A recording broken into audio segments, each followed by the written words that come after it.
Hey, we're live. Welcome to Wednesday Wine Happy Hour. We missed Happy the Wine countdown, Wednesday. but that's okay.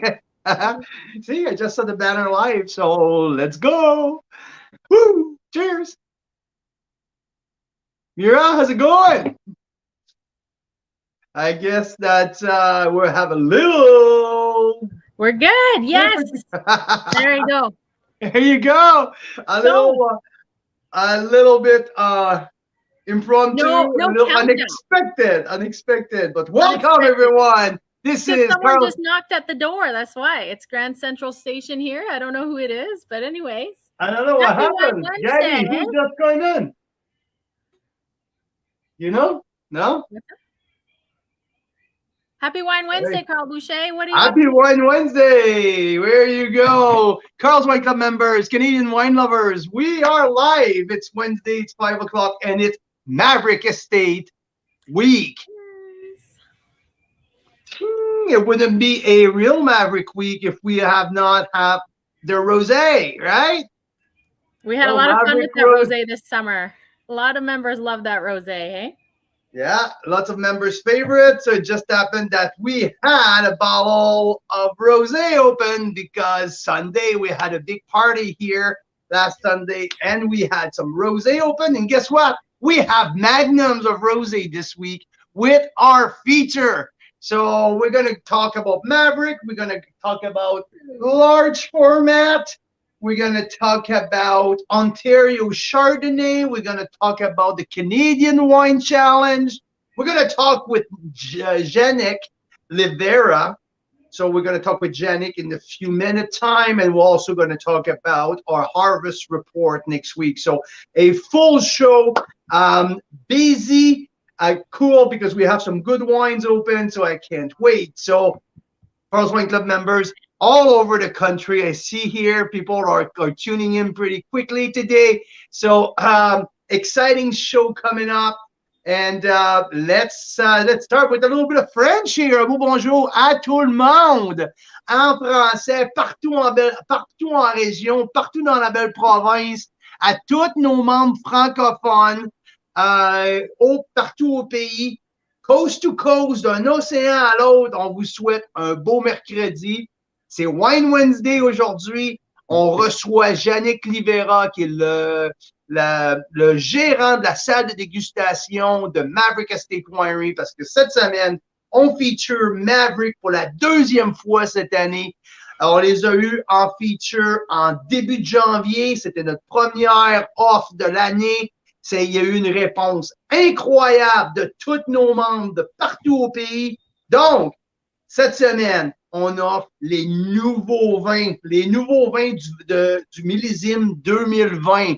2020 qui s'annonce être une très belle année dans la vallée de l'Okanagan. Maverick, qui sont situés dans le sud de la vallée de l'Okanagan, dans la ville de Oliver, sur le très fameux Golden Mile Bench. So, une des sous-appellations qui ont eu leur première désignation. I'm going French-ish sometimes. Not sure if I like it. Lots of people are laughing, but guess what? That's fine. Oui, so Maverick sur le Golden Mile à Oliver. Prêt, si vous voulez vous situer un petit peu pour les gens qui ne sont pas très familiers avec la vallée de we can see some smile here popping up. Qui ne sont pas très familiers avec la vallée d'Okanagan. Dans la même région que Intersection, de la même région, de très, très proche, 5 minutes de Tinhorn Creek, juste l'autre côté de l'autoroute de Black Hills, qui sont sur le Black Sage Bench, très, très près, dans le sud de la vallée. Donc, on va parler de tous leurs vins et je reçois le manager de la salle de dégustation qui va nous joindre à nous à 5h15. Donc, un beau bonjour à tout le monde. Pierre Nollet, toute sa gang, tous les gens de la région de l'Estrie, la région des vins, ensuite du Québec, tout le monde en français. Bon mercredi à tout le monde. Here you go. Oui, oui. Awesome. There you go. Well, What do I'm you just smell in there? Can you smell some good thing? Because maybe I have I'm a little off here. There's not a whole lot yeah. coming off and So now. so Carl Boucher here, like for the second time in his life ever, has a man cold that's debilitating his palate. I Yeah. know that all the man who's listening to me right now, and all the woman as well, you should know how bad a man cold is. Okay? Way worse than what you guys expect. Like, way worse than everything. Yeah, it's pretty bad. So we went wine touring the other day, and this poor guy. I mean, that's the thing when you have a man cold and it's affecting your sense of taste. I think you got to just keep trying wine to see if you can taste it, right? And then you'll know. You'll know right away. Yes, I can taste a lot or just a little, but you got to keep trying. Otherwise, you don't know if your sense of taste has come back fully, right? Yeah. So we've been doing a lot of that around here. Mm. But yeah, we were out touring with Vicky and Al, members out from Ontario. So much fun on the Naramata bench. They brought all the cheese in Ontario out for us, which we really appreciate, guys. Fantastic. Loved it. And they brought some really special bottles. What did we taste the other day, hey? It's worse on the nose than on the palate, though, because I can taste a few things. So. Oh, that's good. So it's more your nose, which makes sense. You have a sinus infection. I guess. So what did they brought with them? So very good point, Mira, because I wanted to talk about that a little later on, but while you are on, we had a little special big head with Vicky and Al on Sunday.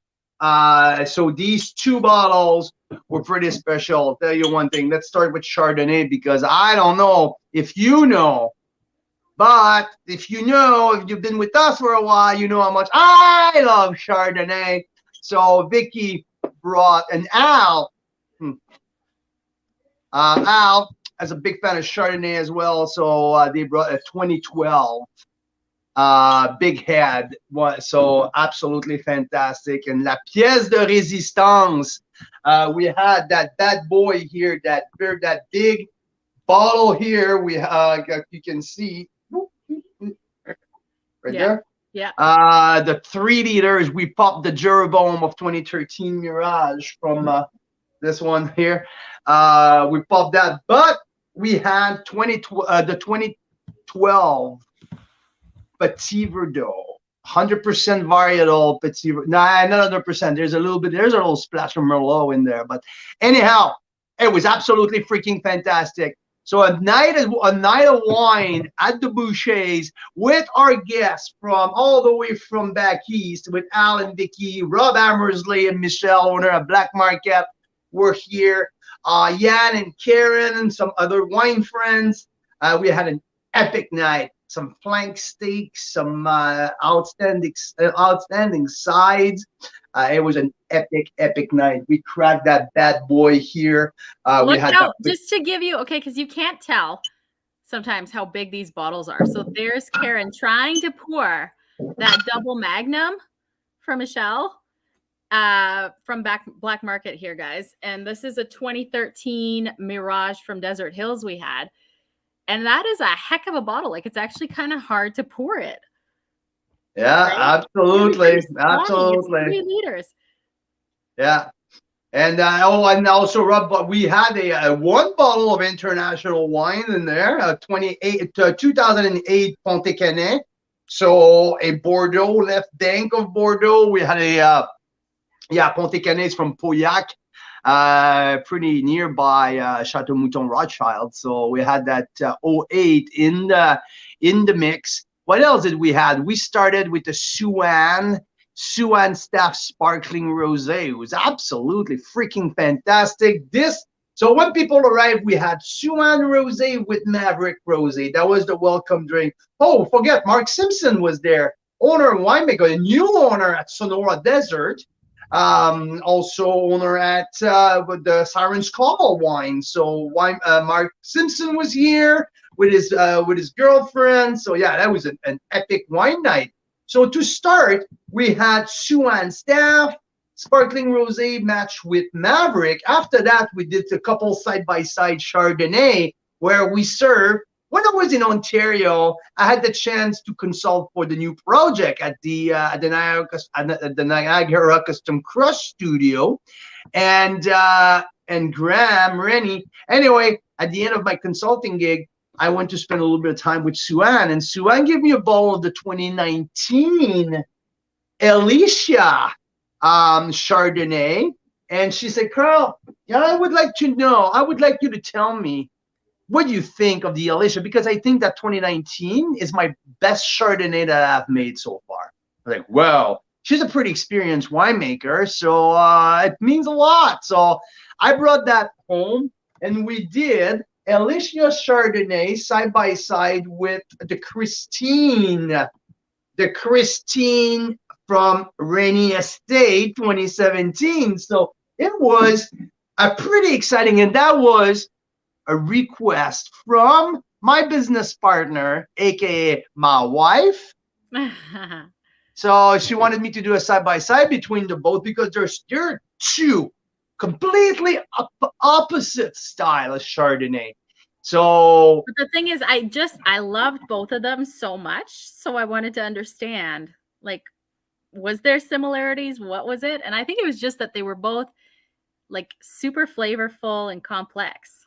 Yeah, and they were both, right. And they are at the extreme of the spectrum, right? I believe so. Look, there's a little glimpse of that night, and then let's bring in Janet because he is actually here. Janet from Maverick. Because we run today's it was a classic level. So this happened with every order.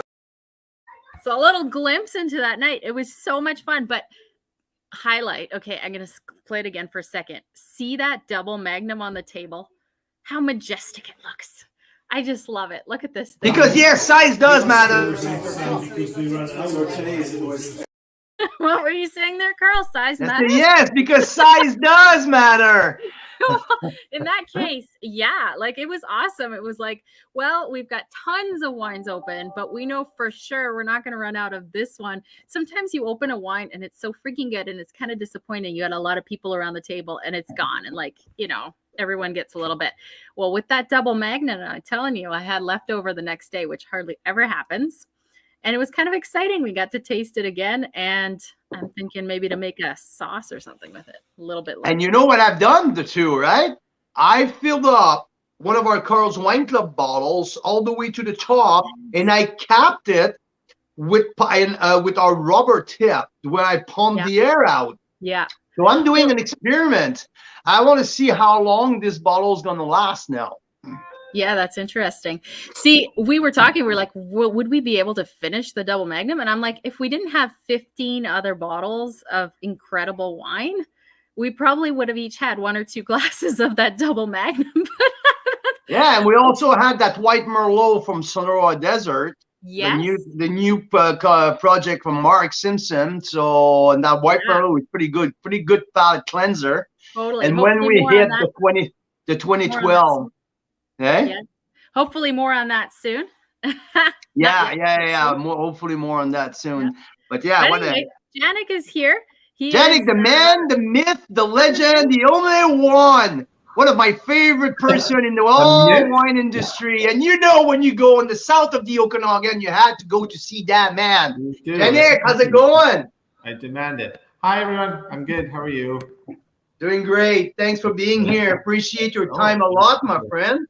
We have your rosé open, and it's fantastic. It's still beautiful. We opened it on Sunday night. Oh wow! Okay. And it is still going. Like I've never had a bottle of rosé last more than 24 hours. So good for you. There was just a little left. But I always feel bad throwing out the wine, right? So yeah, you never throw it out. It's still shining. It's still solid, straight. So and yeah. So and we have just cracked the Rubius, right? Oh, fantastic! Yeah, Rubius is one of my favorites. So, well, the thing is, because we just brought the point of our big party that we had on Sunday, and I had the 3 liters open. So I think that was a pretty good segue at what we're going to talk about later. Because yes, we're tasting the Rubius, and this week, you guys at Maverick have put something pretty cool for us, put something together that you cannot get like anywhere else. But if you know someone at the winery, some 3 liters of Rubius, 2016 vintage. Yeah, boom. When we talk about the big boys, we have big boys here, all numbers, all numbered, and it's going to be pretty cool. And also, you know what? There's no more rosé. What we had here, that was I went on the splurge this summer, and I got a case of your rosé because I liked it a lot. So I had a bottle left, and I knew that Michelle from Black Market was coming over for dinner. And you don't host Michelle without a glass of Maverick Rosé. It's one of our favorite wines, so I had to. And but you guys are out of rosé, but you have a couple Magnum left. We have some Magnums left. There's one over my shoulder there. I know. Yeah. So pretty cool. And the new Chardonnay. So anyhow, how you guys are surviving harvest? Everyone is in good shape at the winery. Everyone is happy. We think we've brought in all of our whites now, and we're just bringing in the last of our reds. Everything's looking really beautiful. So we're really excited. We're excited what this vintage is going to bring to us, and how we can share what Maverick can do for the wine community as well through our harvest as well. So yeah, pretty cool. Because I heard, so we talk to different winemakers, and we talk to a lot of people from the industry, and like people were worried this summer, right? A little bit like chronologically. Like you talk to people in July, and like just coming out of that horrible, awful spring and cold and rainy, and everyone were worried. And you moved over like a beautiful summer. And when we got to the fall, everyone was saying like, we need a perfect fall to save because it was so slow at the beginning. Yeah. And guess what? I think that Mother Nature was so kind that they provided us with one of the most amazing fall ever. Yeah, no, there were definitely concerns across the valley for how this growing season was going to go. We did have a very wet, cold spring and a late start to the season, but we had an amazing August right over Veraison. We were very lucky this year that we were not bothered by smoke as much. We had some very light smoke, but nothing like last year had to bring. So we got many good sunny days for our grapes, and then this fall was incredible. We saw so many high teens, early 20s in the temperatures, and lots of beautiful sunshine to get us through to where we're at right now. That's fantastic. And and I'm hearing that the crops is even bigger than expected. There's even more grapes coming in, so that it's who you're talking to and whose vineyards that they're going from. But there are some, the crops are where we want them to be. So that's fantastic. Yeah. And what would you say, Janek, like in a very, very, very early assessment, what would you say that has the potential to be the rock star grape for this vintage? Might be too early to say anything, but what would you say? I mean, it is too early to say. We are just getting kind of our big reds in right now, and that's where we always want to see our potential. But because they've had such a good kind of finish to the year, I think we'll see some really nice, powerful reds coming our way next year, or in about 18 months. So yeah, absolutely. Well, hey, you know what? Okay, let's stop putting everything in projection, and let's talk about what we just got, what we're opening, because now you guys fly through the 2019 vintage. That was a vintage with elegance, a vintage of complexity, and moving towards now where you're releasing, and we are pleased to offer 3 of the new 2020 reds. 2 of them were the first ever varietal, 100% varietal from you guys. So 2019, elegance, complexity. 2020, a little bigger, right? A little bit more concentration, a little bit more muscular type of vintage, a little bit more salt Okanagan, I would say, a little bit more what you guys are aiming for. Yeah, 2020 is giving me a lot of old world vibes on the grapes and what the wines that we're seeing. So there's a bit more grip, there's more tannin, there's more expression. a lot more volume on the palate, and wines that really kind of develop as you enjoy them as well. So they're quite exciting. It is quite exciting. So let's stick with the reds because that's what we're talking about right now. You know what? I don't like doing that. Let's get back to white. Okay, let's start to talk. Let's go from the very beginning. Okay? Sure.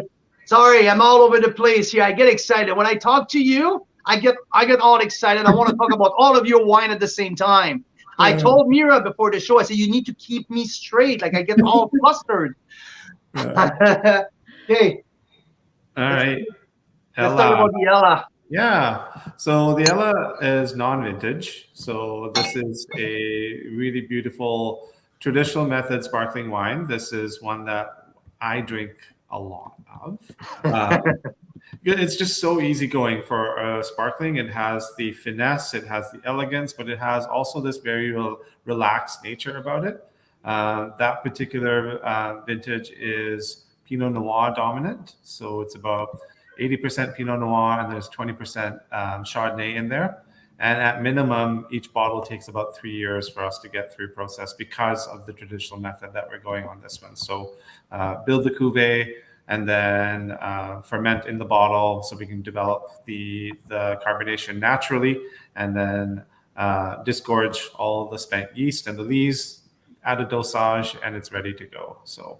And, I think we are exactly on the same page because when I did the tasting notes of that wine, that's what Mira and I, right out of the gate, it's easy drinking.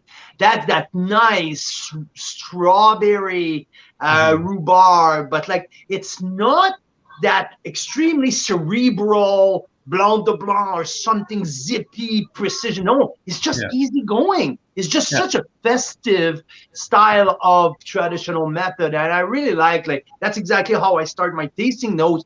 Easy drinking, festive, celebration style. Yeah. So that's exactly what I think Mira and I like especially Mira really enjoyed that one.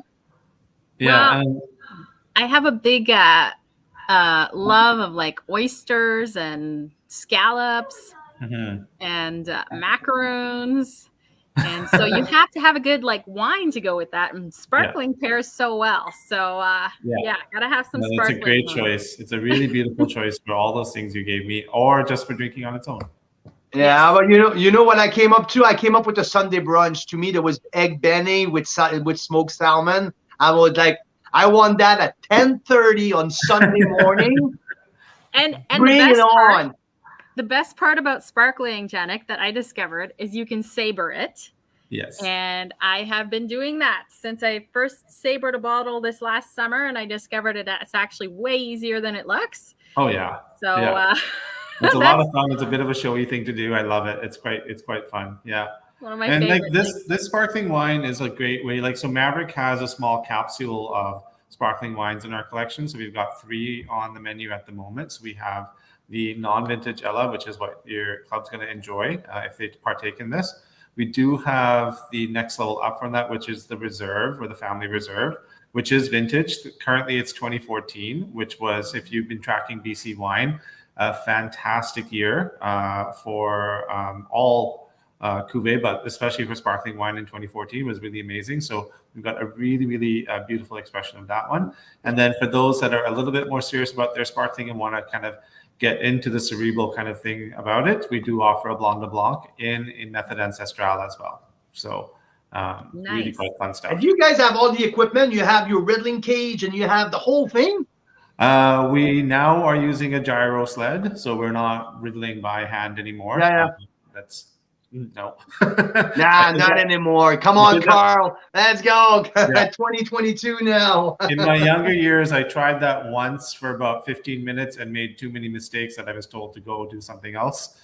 So, because you have to like turn it a certain way, and I just kept I was like, no, this is not for me. So thankfully, we don't have to do that. Yeah. What was I going to say? Oh, with your sparklings. Well, you guys make cider, like some really enjoyable cider. Yeah. Is there any sort of like, forgive me, I know nothing about any part of the technicalities of wine.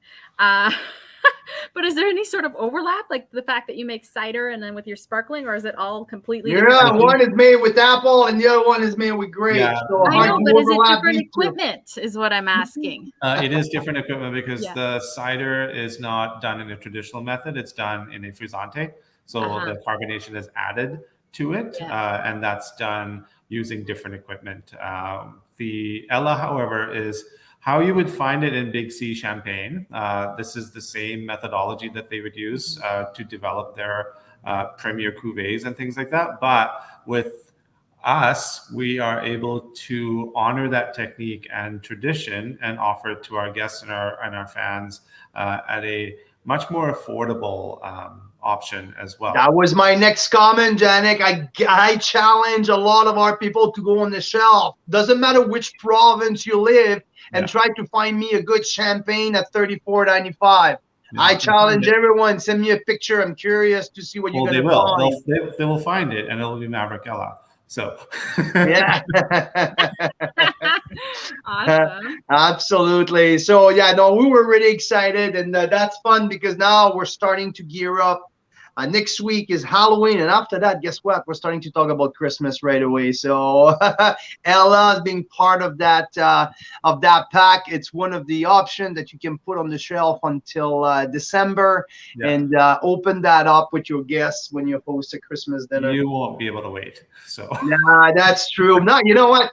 Dad, now you take 2 bottles of Ella back. And now we're gonna move into the 2021 Chardonnay. Yeah. Now I have a question for you. Sure. 2020 was the Crossroads Chardonnay. We moved to the 2021. There's no more Crossroad. Yeah. So is it about the vineyard designation, or you guys were sourcing? What's the Crossroads story was about a winemaker being at a crossroads to make Chardonnay or not make Chardonnay. And that is no longer the case because our winemaker is not at a crossroads. He is making Chardonnay.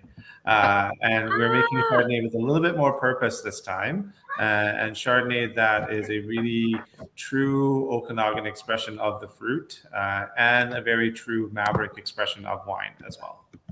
Yeah, and 2021 was a little challenging because of the ups and downs and left and right, and but I still found that and I think I feel like you're reading my tasting note before you start, because that's what I mentioned. It's truly Okanagan. Truly Okanagan. You got the big, it's not truly Okanagan. It's truly South Okanagan with that one. Yeah. It's ripe fruit. It's tropical. And that's that beautiful frame of acidity, and always a little bit the touch of minerality that we found into your wine. So I enjoyed that one tremendously as well. Yeah, Chardonnay is very true to South Okanagan, and it's very true to our terroir as well, in that it showcases where it truly comes from. And it also showcases our not only our viticulture, but also our winemaking as well. So you can really see our winemaker's signature through this Chardonnay and how it kind of opens up and develops over its lifetime as well. Yeah, and then with this one, like it's a baby. Like I want to have, and I'll make sure that it happens, but I want to have one of these bottles sitting there for a couple more years. Sure. I believe that this one has a little bit of time. We'll gain a little bit to be sitting there for at least for a few more months. If you really want to play the long game with our Chardonnay, this is why we pushed for the large format on this one. So we offer it in Magnum, and that is the most important thing for me when I'm aging wine is how much am I aging of it as well, because at 750 mils, there's sort of a finite amount of aging that you can do. But when you start going to large format, you get more room to play with, and you get more time, you get more development occurring in the bottle as you take it through the course of time that you're going to give yourself. And it's your patience that really will help dictate that as well. So, No, absolutely. And which kind of barrel usage? What's the oak treatment on the shard? So this one was 8 months in French oak, and then a full malolactic fermentation as well. So That's where that big texture, the creaminess, Yeah. and it's a mouth, like the mouth feel. It's really nice. It's really sexy as well. Suave, that I like to call it. Sure. Yeah. Yeah, sure, right? What do Yeah. you think, Mira? Sure, right? Yeah, sure. It is swell. Very nice. Yeah. So yeah, we went light on White and Bubble, just 2, and we wanted to feature. It's fall. We're right in the midst of like we said, we're in the thick of the fall, so we wanted to showcase the reds. And the exciting part is that we are into the release of the 2020, and Maverick for the first time are doing a single varietal Cab Sauv and Merlot. And we were one of the first to be to have the privilege to feature these wines. So let's start with the Merlot. Let's start with the Merlot here. To my opinion, probably the one who needs the most time. I did it side by side with the Cab. I thought the Cab was a little bit more approachable. The Merlot is concentrated. The Merlot has depth. But the Merlot's asked me, hey, bud, leave me alone for a little bit, right? This is a big wine. This one, it's either a good 2 hours in the decanter, or a good 2 years sitting down in the cellar. Yeah, your preferences will dictate how that will do. Some people do like a little bit more grip and a little bit more body on their Merlot, and they will enjoy it right now. But for those that like the Merlot to have a more, I don't say delicate approach. I think something more, again, I'm back to refined approach. Yeah. Giving it some air, throwing it in a decanter and letting it breathe, or again, laying it down and letting it do its work while you spend your time doing something else. That will definitely help it. And let's talk about vineyard designation. So you guys are on the Golden Mile. We are Golden Mile Slope. So we're not Golden Mile Bench. That's a different GI from us. The sub GI that we are part of is Golden Mile Slope, and the Maverick Vineyard, our home vineyard right here, is 100% in that designated area. Some of the other vineyards that we're harvesting from are not part of the sub GI, so we won't label it as such. It's still VQA certified, but it is not designated sub GI because our Merlot isn't from not every single vineyard we're harvesting from is in that area. So. And you guys are 100% estate fruits, or you have contract with some of the grower nearby as well? Yeah, we're primarily estate fruit, but we are purchasing some from really quality growers as well. So yeah, we're going to people that will emulate our tactics. They have the same yield goals as us. And consistency, right? Yeah, consistency. We don't want to put something into the mix that we can't stand behind. So we want to make sure that whatever we're going after is the best quality fruit that we can put our hands on. And that's something that we are proud to put the Maverick label onto. And what's the size of the estate vineyard, like at the winery? So home block here is 7.5 acres planted. And then we have an additional 21 that we're harvesting from as well that we manage ourselves. And then we go to our growers for the rest.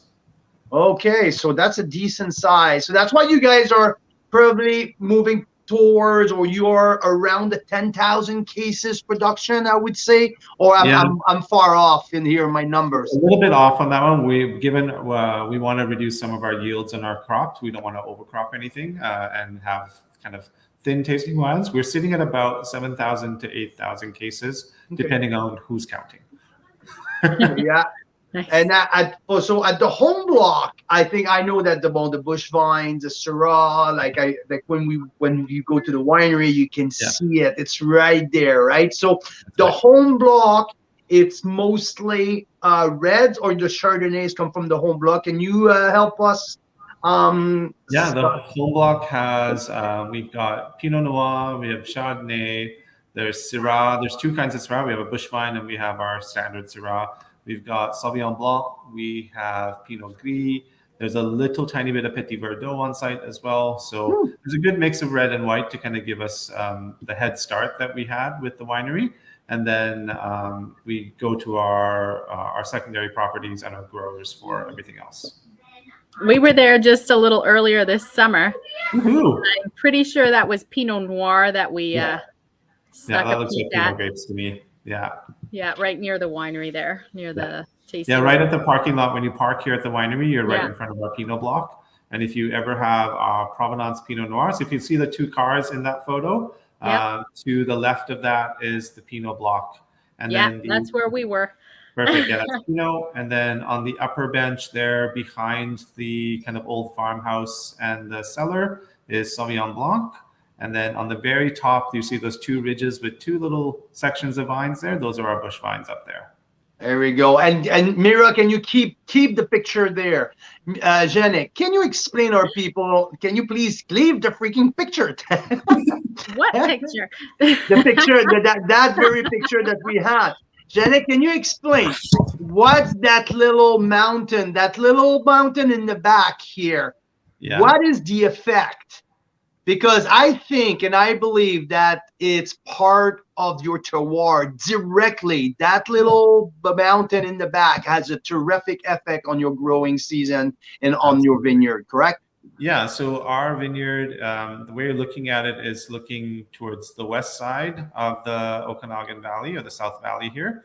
And so we get east-west sun exposure, which is fantastic. So we have a lot of early morning, midday, mid-afternoon, and early evening sunlight. The ridge behind us helps us with kind of capturing heat from the valley.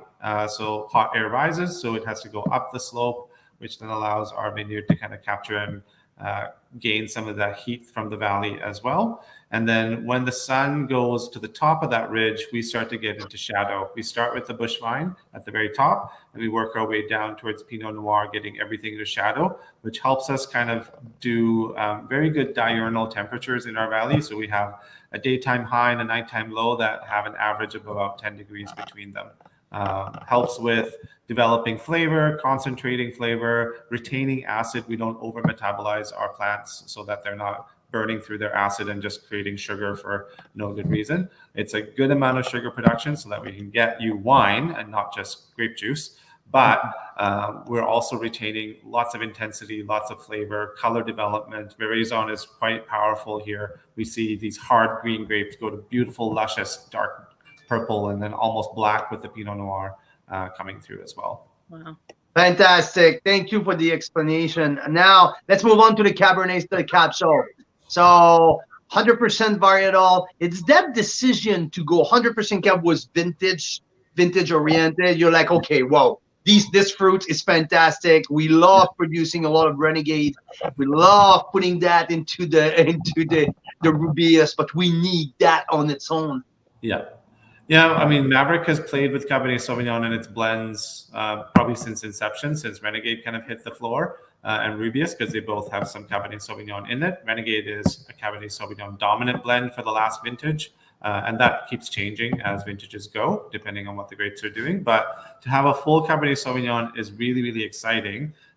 It's such a fantastic grape. This was the child of Cabernet Franc and Sauvignon Blanc, two of my absolute favorite grapes. So there are qualities in this grape that I just adore. I love how it's got like an herbaceous, almost minty, timey kind of approach on your palate, and then this really lovely kind of bold richness. There's lots of dark fruit in there, and this really, really crunchy minerality on the finish.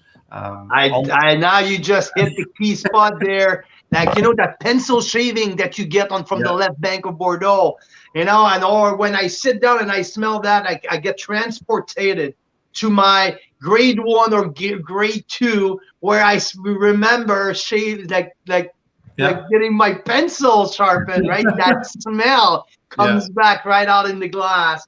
But yes, that Frenchy minerality, absolutely. It's unmistakable. Like when you smell that wine, it cannot be anything else than a Cabernet Sauvignon. It's just like, boom, purity. Like it's so pure.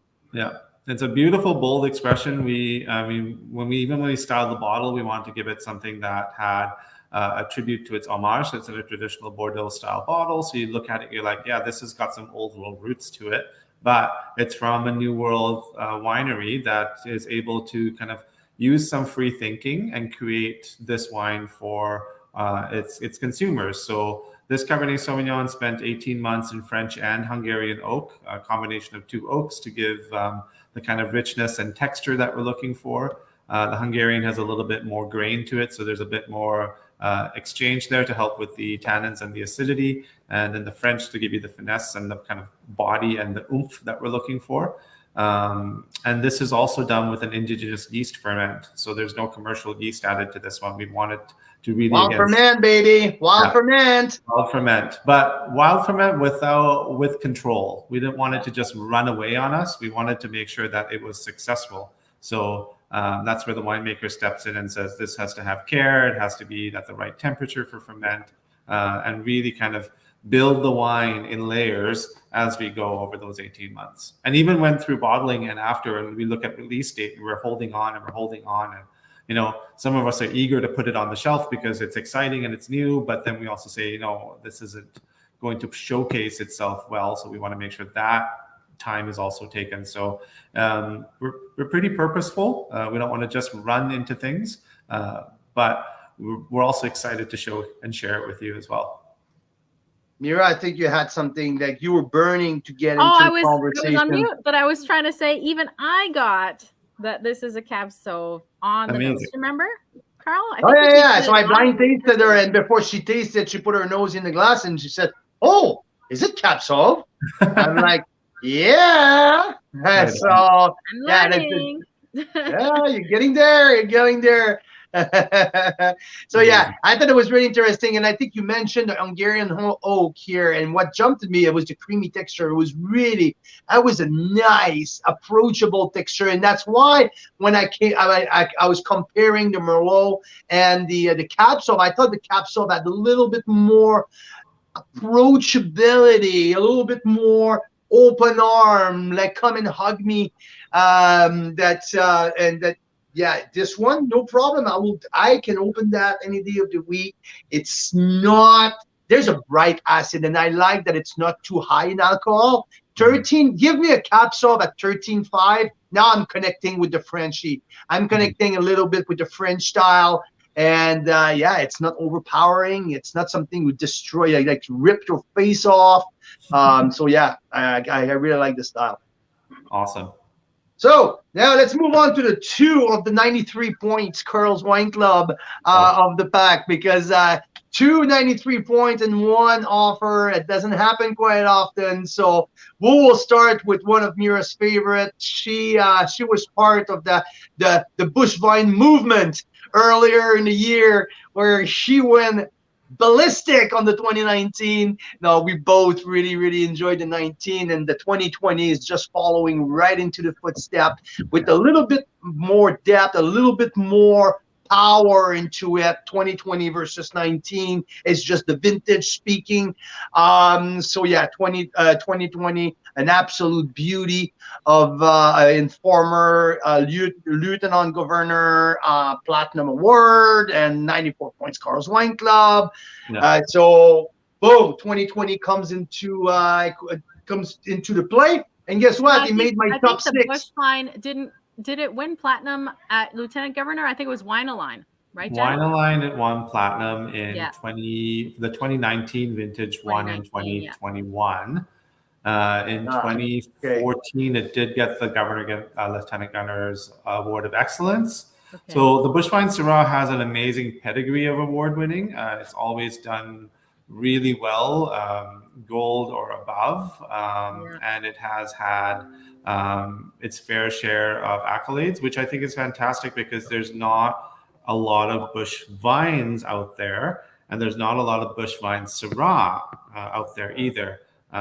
She is really unique in terms of the style of wine this is, and the style of viticulture that we have to do to get to the end result as well. So there's if you thought we were patient with our wines, this is a really big example of how patience will work in our favor. So yeah, that's exciting. And our terroir, going back to kind of the spot in the vineyard where they are growing from, the Bush wines are on the most upper bench.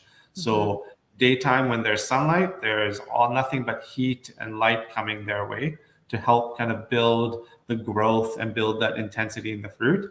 But the minute we go over, the sun goes over that ridge behind us, they're the first ones in shadow to start that cooling off and let them relax into the evening and give you that kind of balance between that bold intensity and that kind of jammy richness that this Syrah really brings to the table. Yeah, and this one, when I tasted it, I was doing my top 6 BC Syrah, and you know what? There was a no-brainer where I was like, wow, okay, yes, this is because after being so high on the 19, like, okay, let's see what it has in store, and like, boom, like absolutely in the same line, like, and I love it when the producer have a stylistic continuity. It doesn't go left and right and change the styles because of the vintage. Very true, very, very true to your winemaking style, but also respecting the vintage. And that's exactly what the 2020 has offered us. So like, well done, bang on, 93 plus points. Part of our top 6 BC Syrah at Carl's Wine Club, with among a pretty cool lineup. So we were happy to have that. And I would like, before we move on to the last one, I would just, if it's possible, to explain what's the bush vines, that classification, let's put it that way, of bush vine. What's the meaning of it? Is it because we see sometimes, right, reserve, this and that? There's a bunch of things that can be added on the label with that absolutely no purpose of it. But what's the bush vines? Yeah, bush vine refers to the viticulture that we're doing with this plant here. The Syrah clones that we have, when you look at a vineyard, like in the background just next to you, Mira, you'll see like vineyards there. They're beautifully linear. There's lots of nice clean lines. They all have a kind of a plant that's about 1.5 feet tall and this beautiful vertical canopy above it where the plants are growing. You can see that kind of there. The bush vines don't look like that. You can't really see it in that photo really well, but they look very whimsical. I'm trying to find a picture because, yes, that especially like mid to late season, they get kind of wild looking, right? They look really wild. They look like Dr. Seuss planted a vineyard. The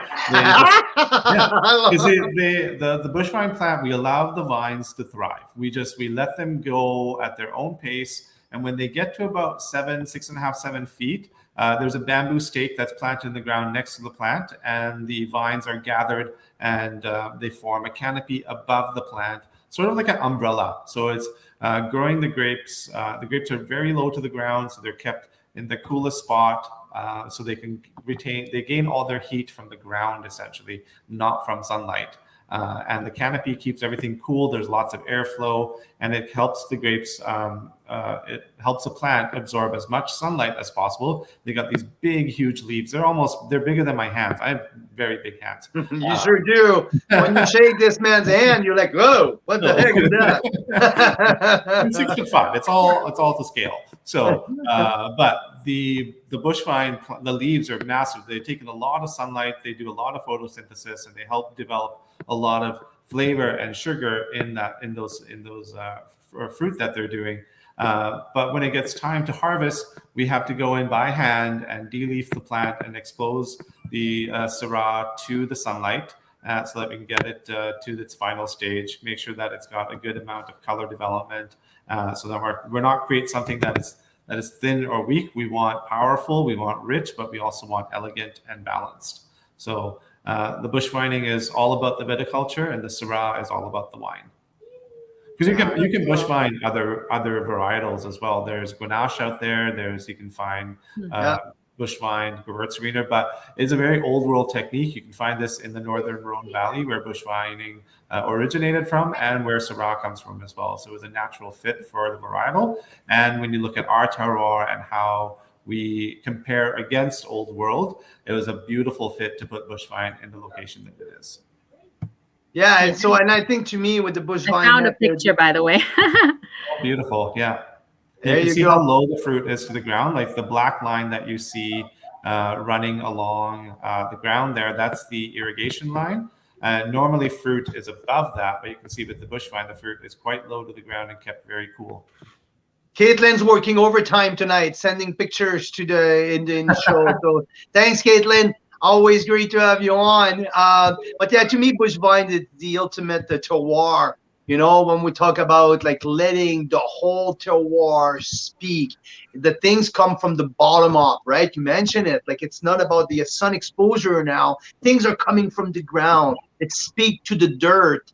And like, yeah, to me, that screamed Côte Coty or Hermitage and all of that stuff. So, but in that very new world environment, that very special South Okanagan, and where's the vineyard is located, this is just an outstanding place. Like the way it was, the site was chosen for the bush vine, it makes so much sense. Right at the base of the mountain. So yeah, and absolutely, it's one of our favorite wines, and we'll keep absolutely enjoying this wine. So let's get to the other 93 points. And also one thing that we need to mention about the bush vine, highly regarded, highly like many accolades for the years, but the price point, one of the best price points for a Syrah. It's rare now to go shopping and find a good Syrah under $45, because now the benchmark is around this, and you want a good Syrah, a good Okanagan, South Okanagan Syrah, you know, it's $40, $45, $50, $55. That bush vines, to me, that's where like the extra point, the extra half a point when I score the wine comes into the, like, wow, what? That much for the price point makes a huge difference. Mm-hmm. So, and talking great about value. that, hey? It's a great value.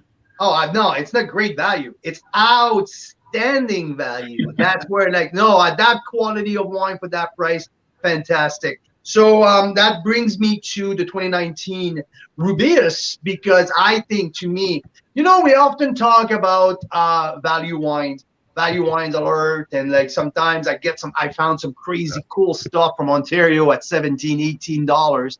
But value wine to me, and hopefully out there, doesn't only mean under $20 wines. To me, it's when a bottle absolutely over deliver its price point. I can find a great value $50 wine, because if that bottle drinks like $100 wine, why, it's a great value to me. Mm-hmm. But the Rubeus, to me, it's the poster child of that.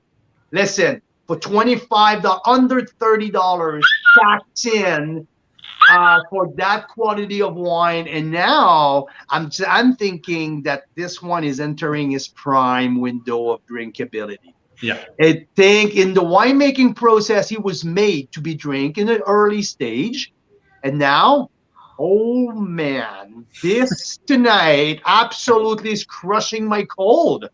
I'm getting better every single minute, Janek. Yeah, so the Rubeus is one of our flagships here at Maverick. We have lots of people that are big fans of this wine. They come to buy it almost by the caseload sometimes. I love it because there's a lot of winemaking technique in here as well. So this is a co-ferment and a blend at the same time.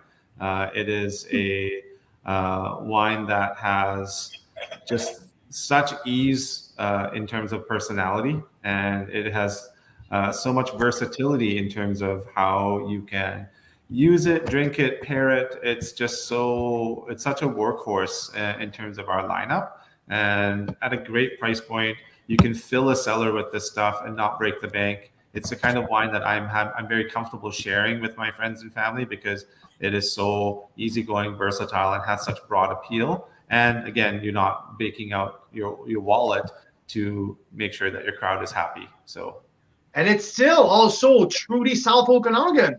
There's a bright structure, but there's ripe fruit in there. Yeah. Like showcasing here a elegant vintage, but ripe fruit, like red cherry, a little bit of blueberry in there. There's a great spice. I love the little spicy finish in there. Yeah. So what here we're looking at the blend for the 2019 dominant Merlot, I would say. Yeah. So this one is Merlot dominant, with Syrah being its second player, and those were the two in the co-ferment. Co-ferment, I believe, was 14 months total time. And then the blend also then adds in Cabernet Franc, Cabernet Sauvignon. And then we get a little Maverick with you, put some Pinot Noir and a touch of Petit Verdot as well. There you go. And I always said, throw me, if you wanna get me excited, throw a little bit of Syrah in my Bordeaux blend, and now you get my attention big time. And and with this one, a little bit of Pinot on top of it. Why not, for God's sake? No, great job. To me, it's a real joker in the back pocket when you have a little bit of a cellar at home. You pull that out, and like you can. I know I did a couple times with that. Give me a price point with that bottle, and I rarely get something under $40 when I ask people to guess price point on this bottle. Yeah. And just a hint for you, I know that Michelle and Rob Amersley at Black Market are big fan of what you guys do. And Rob always said, Rubius, it's my favorite wine, one of my favorite Okanagan wines because of the value. This wine absolutely blow out of the water is price point. So yeah, even your peer around the valley are really, really impressed with what you guys do with the Rubius. That's great to hear. Absolutely. And speaking of it, this is the one, the 2016 is in a double Magnum. Yeah. There you go. Right behind me, there's a double Magnum there, 3-liter bottle. It's pretty fantastic. And again, we're going back to 2016. Beautiful year for BC wine, great growing conditions, hence why the winemaker at that time chose to Magnum them. And these are also done in a limited edition run. They're all hand numbered. So there's a maximum of 110 in there. So if you get one of these, you are part of a very, very small club of people that have these Magnums. Absolutely. Double Magnum. And just if you guys want to, there you go here.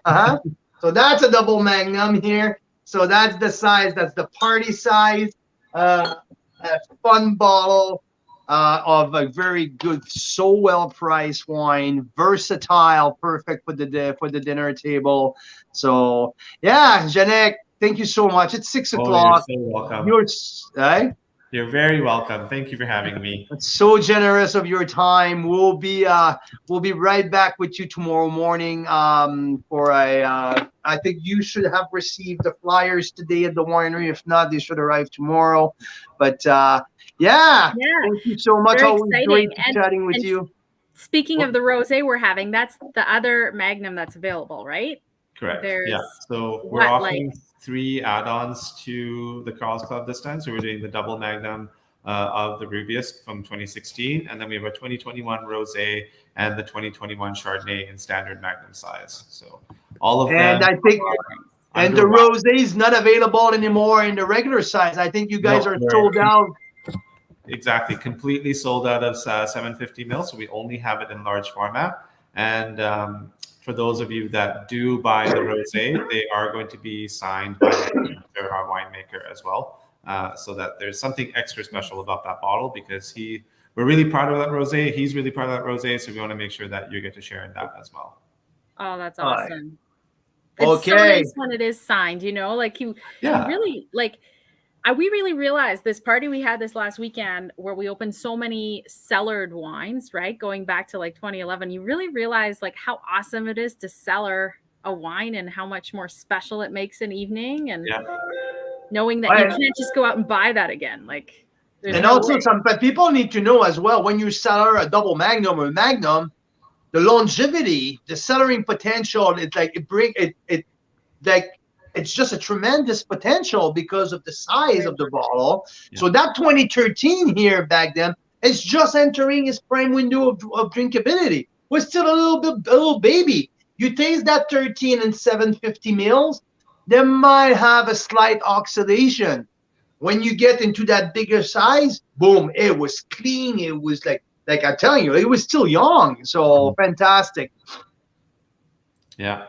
So thank you for your time, Janek. I greatly appreciate and thank for the insight of the vintage. Thank you for the insight of the technique and the vineyards. So we greatly appreciate your time. Thank you so much. I look forward to seeing you back at the winery soon. And I was always saying to Carl's Club members, like, we're waiting here with open arms. look at our little logo. It's a little man with open arms. So we're always ready and willing to receive you. So please come by. We'd be happy to show you what we do. Speaking about that, Janik, when is the tasting room? Are you guys, well, now we're not in prime season anymore. So what's the tasting room hours? Regular business ends as of this Sunday. We will be closing our tasting room for regular operations that way.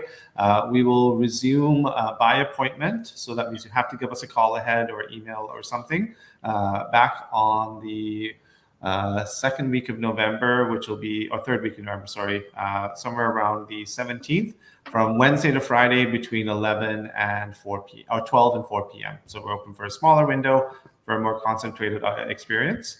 You can come on in and just give us a call, and we'll be happy to set that for you. So one of the top experience in the south of the Okanagan. I'm telling you, folks from across the country, if you're around, have to stop and see Janik and his team at the beautiful tasting room in Oliver. So Janik, thanks, my man. I really appreciate your time. We'll talk to you soon. Yes, thank you so much. Take care. Thank you. Thank you. Bye. See you soon. Oh, this guy, so awesome. This guy makes me happy. He knows his stuff, but I like the way he talks about it. You know, like it's not over technical, but it's well spoken. I like the man. We know him since the church and state time back in the day when we started, and this was the reason. I mean, we were at their neighbors. So Maverick is right next door to Castor de Oro, which we featured. They make some of the best wine in cans. So if you're going to go wine in can, we tasted 32 wine in cans side by side at one point. And the Castor de Oro wine in cans were in the top 3. I didn't shoulder. As far as wine in cans go, they actually put good premium wine in the wine in cans. A lot of wineries will put kind of like not the greatest wine in cans, which is unfortunate. Oh, your orders are arriving soon, Pierre. There you go, mon gars. Merci. Hey, tu sais, les Magnums de rosé, il en reste rien que 12. Puis après ça, sont complètement sold out. Sont signés par le winemaker. Il y a les 3 litres de Rubéus. En tout cas, du beau stock qui s'en vient. Le 2020 Syrah, mon Pierre, est bonne en salle, ce Syrah-là, pour 30 piastres. Parfait. Like, I'm pretty sure Pierre has some of the Maverick Magnums already. Absolutely, he does. And that's funny enough, Pierre has one with no label. Yeah, was that Pierre or was that Mike that has? No, it's Pierre. That's Pierre. Oh, so funny. An extra special one. That's a real piece of collection, no labels. Nice. Yeah, so what were we saying there about the I don't know. How's your glass? Is your glass empty? I think I'm getting better. No, not yet. So we got to get back on this. We have chili. Yes, we have chili that we made last night. It's a pretty big hit. I think it's one of my best ones so far. In the Le Creuset, which is like my Christmas present from last year, a big Dutch oven, like a French oven kind of pot. The most amazing thing ever. Best present ever. So, hey, let's just spend 1 minute, quickly chat about this Canadian Wine Challenge. There you go. I want to know your opinion. What do you guys think? The Canadian Wine Challenge by Carl's Wine Club. We've been working our ass off putting that thing together, but I think it's going to be the best thing after sliced bread. We are going to take over the whole Canadian wine market. Everyone's going to know about Carl's Wine Club because of what we are putting on. Okay. You're but crazy. You know what? I'm excited. No. I'm super excited because there's so much that we will offer with that. It's so cool. What it is we want to keep building this tribe that you and I are all part of, which is sort of a rabid fan tribe for Canadian wine. Because I think it's not acceptable to be one of the only countries in the world that makes amazing premium world-class wines, and we don't consume our own domestic production. We drink more international wines than we do what's around here. So I know Carl and I don't. Not anymore. As of the pandemic, we pretty much have not bought one bottle of international wine, except for that challenge we did. We've done a couple little, Yeah, a couple of varietals day that we have put some international wine into the lineup, and we were mainly for proudly my benefit, so I can see, because I didn't really taste anything other than Canadian wine, because I didn't really start drinking wine till the pandemic. But yes, we're drinking a lot of Canadian wine exclusively because we're discovering, all the great wineries that are right here in our own backyard, and we want to help other people discover this. So that's the idea with the challenge, is that we can band together and be this group of raving fans. And we are able, Carl and I, to share some of the things we've learned with tasting over 2,000 Canadian wines the last couple of years, and all the different regions. There's not really anywhere you can go to get a lowdown on all the regions and what drinks well in what region and that sort of thing. So that's what it's going to be a little bit about. And the other side of it is you can earn prizes and earn points. Lots of cool prizes. A lot of cool prizes. That's going to be, that's the part that makes it very unique, though. Like prices like a free shipping for Carl's Wine Club for a year. A full day of touring with Carl and Mira. VIP behind the scene, a pack a month of Carl's Wine Club for a year, like gift card, like swags. There's a list of prize that's going to be pretty darn good. All of that enhanced with learning about every single wine region in Canada, learning more about Nova Scotia wine region, learning more about Prince Edward County, learning more about the Okanagan, but not the Okanagan in general. No, learning more about Lake Country and Kelowna, learning more about Osoyoos Oliver, learning more about the Bench, learning more about the Niagara Escarpment.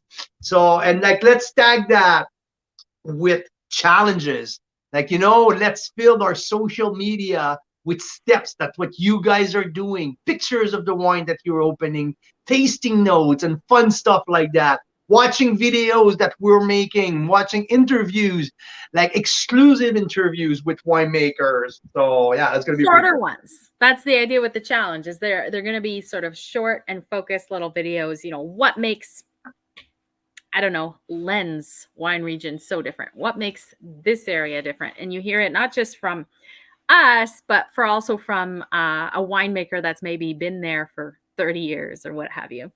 So yeah, will be lots of fun. There is a price point attached to this, but the good news about that is there's amazing prizes. You can earn points. And as VIPs, as current supporters, we're going to give you guys a heck of a break on that.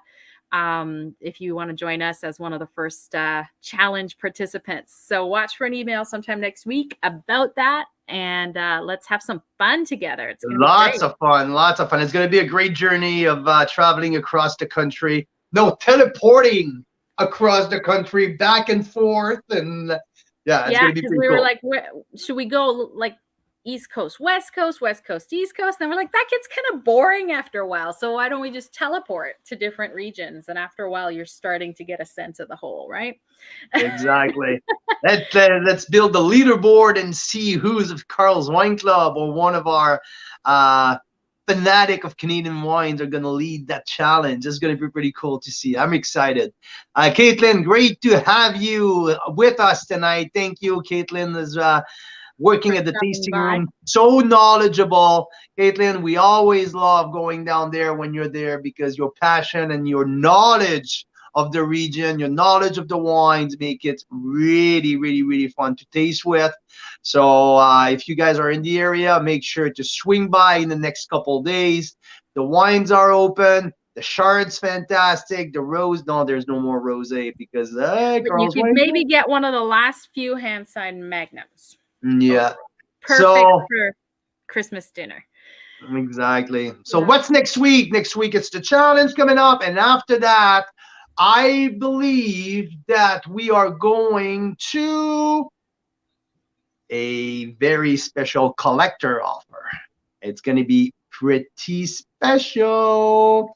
We're talking about Black Hills Estate Winery, There you 2 go. vintages of Nota Bene, 2 vintages of Syrah, and you can get your hands on their first ever traditional method sparkling. So a pretty cool pack coming up for collectors or any wine enthusiasts. Yeah, Seriously. a little pricey, but it's worth it if you want to put that in the cellar. That's And in a the context of other wineries, I mean, this one is not the most expensive, but I feel like it delivers that level of value year in and year out. That's what's been awesome about us when we're following you're Black absolutely bang on with that. Absolutely bang on. Yeah, because there are wines. I mean, Nota Bene, it's what, $70, right? Yep. Yeah. And if There you go are across the wines street at above that. Phantom Creek, there's half of their portfolio is more expensive than Nota Bene. I don't see any of these wines who are at the level of consistency and the level of concentration than Nota Bene. So even at $70, I know that can be expensive for some people, and people will say, whoa, it's getting up there. But I put that wine with many, many, many $70 international wines. And I'll tell you one thing, Nota Bene comes on top every single freaking time. So, yeah. So if you're going to sell our wines, if you're going to collect them, these ones are great ones to have around. I would love to be able to buy cases and cases of these types of wines so that we can open them as they progress in age. But alas, it'll probably be just a couple here and there. So have to be a special occasion when we open those ones. There you go. So that's All what's right. going on with Carl's Wine Club in the next few weeks. After that, we're going to go with Vine on the Estate in a very affordable pack. We're going to do value wine with Vineland. And we're going to move towards some pretty cool stuff from all over the country until Christmas time. So, yeah. Some new wineries that we've never featured. Very tiny, small lot winery called Code Wines. We're hoping. Code Wines, where we're going to do a clonal selection of 6 different clones of the same varietal. So it's going to be some pretty cool stuff right there. 3, I think. 3, right? Or 6? Anyway, there's very 4. There's 4 different clonal selection plus 2 field blend in that pack. Wow. Trust me, I did my own work here. Wow. It's pretty special. We tasted through it a few weeks ago and we were blown away. And it's extremely small. So let's just hope that they have enough left for us early December. They already put it aside. They did? Oh, good. Absolutely. Spoke with Shay last week. Excellent. So, all right. Canadian wine lovers, Carl's Wine Club members, Mira Boucher, thank you so much for another great show. To everyone, it is Maverick Estate Week. Enjoy, and let's get together next week. Yeah. Oh, next week is Harvest Report. Oh, Harvest Report. Yes. Yes. Yes, Harvest Report. We're going to have a 2-hour show next week. Well, maybe more. We're going to host at least 6 different winemakers or grape grower from all over the country. Suan staff already confirmed. Richard De Silva. So Suan from the Niagara Escarpment. We have Richard De Silva from the Naramata Bench. We have tentatively, like, the very good chance that the winemaker at Clausen Chase from Prince Edward County is going to be with us. We're talking to our people in Nova Scotia at Domaine des Grands Prix to have Jorg coming in with us as well. So we try to have winemakers from every single region of the country to talk about the potential. You got to reach out to Zach Brown on Vancouver Island. I sure have to. Yes. So okay. with it, guys. With we will Contraband. see you Wednesday. Okay. Cheers. Thank you.